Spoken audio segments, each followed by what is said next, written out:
Hi hello నమస్తే welcome to Telugu post channel. నేను సింధు. దేశంలో కరోనా మహమ్మారి మళ్లీ భయపెడుతోంది.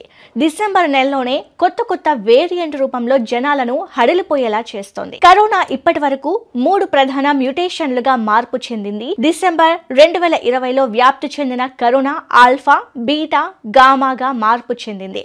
2021 డిసెంబర్లో ఉద్భవించిన ఒమిక్రాన్ వేరియంట్ వచ్చింది. డిసెంబర్ 2022లో ప్రధాన వేరియంట్ వ్యాప్తి చెందినప్పటికీ ఒమిక్రాన్ లోనే BA.2, BA.5 గా పరిణామం చెందింది. ప్రస్తుతం వ్యాప్తి చెందుతున్న JN.1 కూడా ఒమిక్రాన్ వేరియంట్ లోని ఉపకరణమే.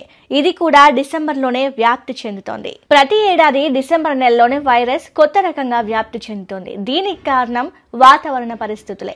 ఎందుకంటే శీతాకాలంలో చల్లని వాతావరణం వల్ల వైరస్ మార్పు చెంది వేగంగా వ్యాప్తి చెందుతుందని అధ్యయనాలు వెల్లడించాయి. క్రిస్మస్ సెలవులు, చైనాలో జనవరిలో లూనార్ న్యూ ఇయర్ వేడుకలు వైరస్ వ్యాప్తికి దోహదం చేశాయి. ఈసారి JN.1 వేరియంట్ కూడా సరిగ్గా ఇదే సమయంలో వ్యాప్తి చెందుతోంది. ప్రస్తుతం వ్యాప్తిస్తున్న JN.1 వేరియంట్ తో ఎవరు భయపడాల్సిన అవసరం లేదని డాక్టర్లు చెబుతున్నారు. సరైన జాగ్రత్తలు తీసుకుంటే వైరస్ వ్యాప్తిని అరికట్టవచ్చని పేర్కొన్నారు. మాస్కులు తప్పనిసరిగా ఉపయోగించాలని తెలిపారు.